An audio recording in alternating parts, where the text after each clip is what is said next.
All right, what is patent litigation? Patent litigation is when one individual, an owner of a patent, has a right, has been granted the rights from the USPTO, the exclusivity, being the only one to make, use, sell, or import that product into a US or a country. When that individual, that owner, decides to enforce against a third party, they believe to be infringing the rights. And so two major types of patents. There's utility, which is the written words.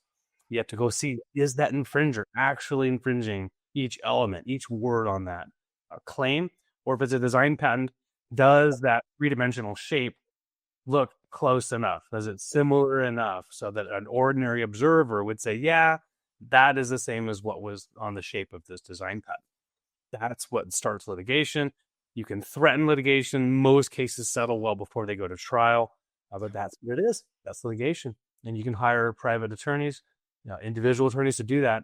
No, there is no USPTO, enforcement. There's no police, right? So whether you have a patent, doesn't matter. You're not going to have a judgment or any type of a enforcement body act on your behalf. You've got to go out there and do that work on your own.